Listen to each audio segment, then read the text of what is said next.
Welcome back. We're so glad that you're going to join us for another exciting and powerful guest that we have. Mitzi, how are you today?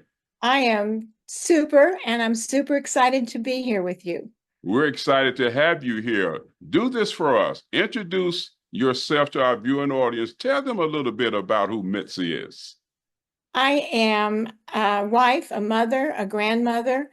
I was a professional interior designer for 30 some years, and I had a huge, successful, beautiful, wonderful design business with clients that became very special. I've taught classes, I write, I do blogs, just a few things. And, retirement will never be in my life. That's powerful. Retirement would never be in your life. That's a powerful statement. We don't retire. We may change fields that we operate in, but we don't retire. And we can tell that you're a beautiful designer because everything behind you is so lovely. Here's this powerful, powerful book, The Door to Restoration, Restoration, Renovation, Renewal. And so let's do this, Mitzi. Speak to us about why you wrote The Door to Restoration and what was your motivation to write this powerful book? Well, we were looking for a new house after our children left empty nest. And so I walked this neighborhood and I found this house, but many question whether you could even call it that. It was so badly destroyed. And I knew as we started transforming this house that this is the perfect metaphor for our lives. And no matter how they look, how matter disgusting they are, just all of those things, the mistakes we've made, the failures, the circumstances, restoration is always possible. Wow, now that's powerful. You've taken restoration of the house to restoration in life, and you've Absolutely. shown how they parallel and connect with each other. You That's use the right. word transformation. That's a powerful word. Now listen to this. The restoration in the title refers to this drastically neglected historical 1930s home. You named Cyprus. Yeah. Now, what does the renewal And it's refer to? renovate and renewal. Um, the renovate, the second word in the title, means Mm, to repair. And this is the hardest part of a renovation, of a restoration, because you're taking out the gunk and the mold and the dirty carpet and all of these things that have to happen before there can be any renewal, which is making things new and more beautiful again. But this is the hardest part. And it's in the renovation where people give up, just like in our lives. How many marriages are tossed? How many relationships we just give up on? What about our health? Oh, this is the way everybody is. And that's what we can't do. We can't give up in the renovation, the hard part, the middle between the beginning and the end. wow. Renovation and renewal. And Yes, so the renovation is the removal of that which is existing so yes, that you can renew and impart that which needs to take place.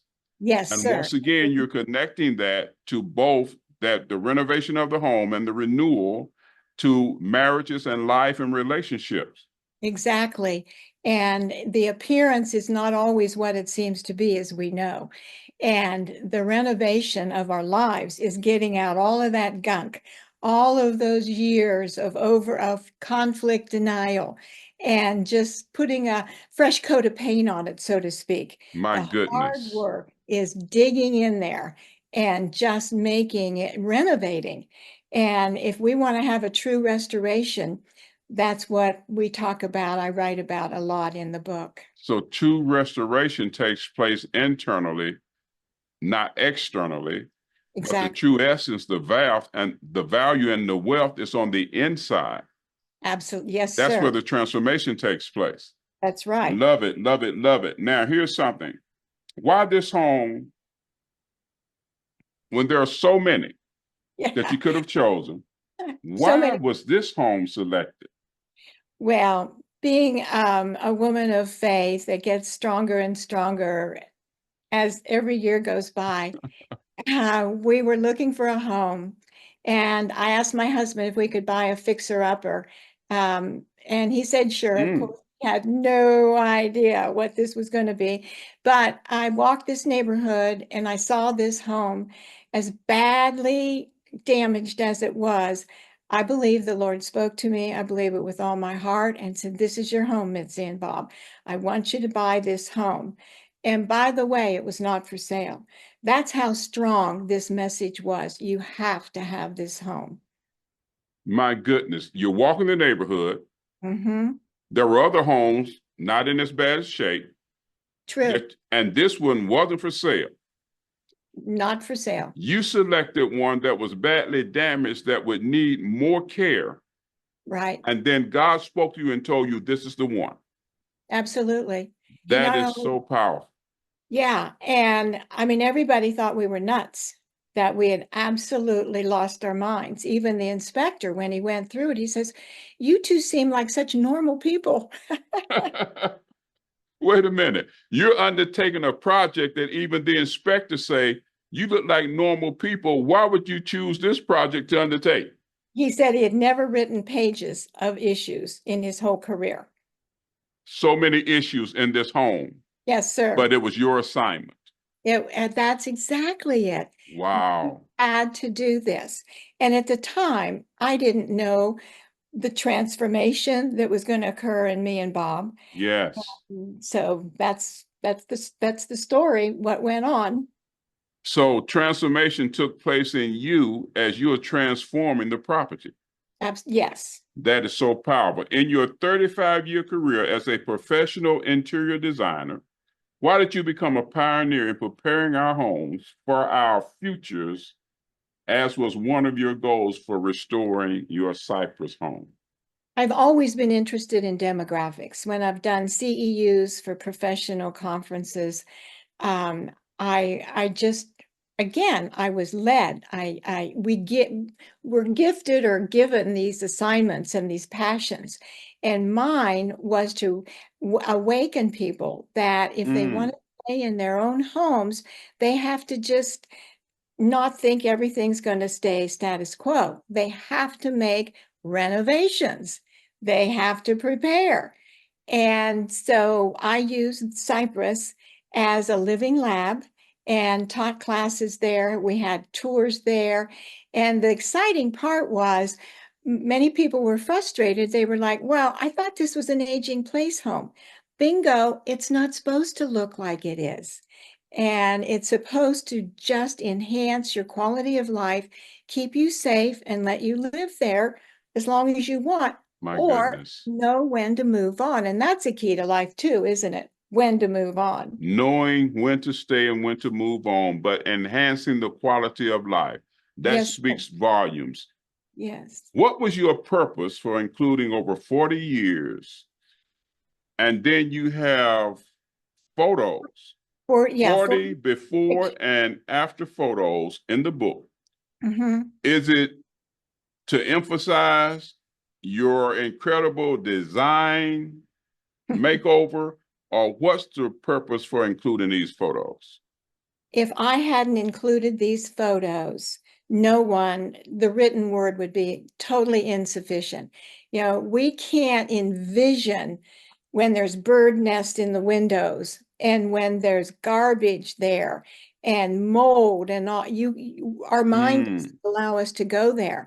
So in order for us to see what's truly possible when the Lord gets a hold of us, I wanted to show those photos representing all of us before Christ redeemed us. And so those photos were critical to the book. the photos are a visual of what we look like before Christ redeems us. And it's Right, critical that you place those photos in the book to see the before and after. exactly. So brilliant. Because Excellent. there's no way, I mean, like the inspector said, we seem pretty normal, right?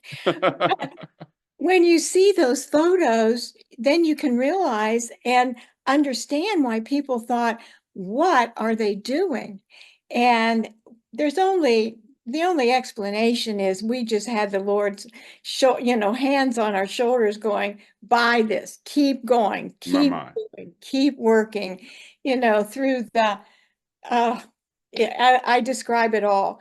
And we just give him praise for it because in our own strength, there is no way we could have accomplished this. So you're totally dependent upon God Yes. because you have this assignment. You want to complete this assignment. Yes. Let me ask you this. What's the main message that you want your readers to take away from your book? I am just sensing now more than ever, but I have been, women are my target audience, but I love you guys too. I've been married forever. But it's this despondent resignation that I wanted to crush.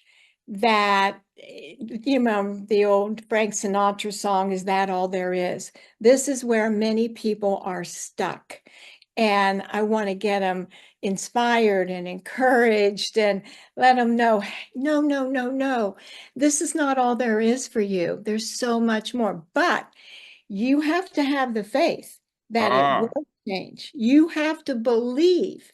And the verse, my life verse is Matthew 17:20. If you have faith as small as a grain of mustard seed, and you believe that you can make that, you know, tell that mountain to move, Yes. it will move, but you must believe. That's the essence of this restoration for both the house and for Bob and Mitzi. We had to believe with God's promises that this truly could come to pass. So the restoration of the house and the restoration between you and your precious husband, you Right. had to have quality faith to believe that it could come to pass. We have 2 minutes left.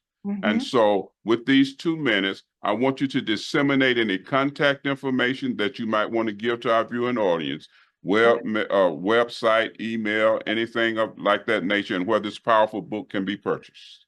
All right. MitziBeach.com is my website, and Mitzi Beach Designs, plural, is my Gmail.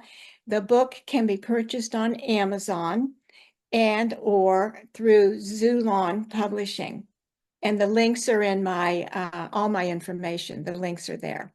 And my social media links, my social media platforms, the links are there too. I would Yes. love to have you all follow me on social media because we give a lot of good tips and motivations. Absolutely. You've given a wealth of tips and motivation during this interview, and we want to encourage our viewing audience to do that. Remember the information that Mitzi just shared. Go and follow her. Go and get this book. It's going to cause transformation to take place in your life. And she's connected how you can do it with external things, but also she spoke about restoration in the relationship. Missy, we're so honored to have you with us. Take about 30 seconds or so and give your final comments and statements to our viewing audience. I want you all to know it's possible, that this, whatever you're dealing with, won't last forever, but you can never, ever give up. Keep your faith and know that tomorrow can be your best day. Awesome. Remember what she just said.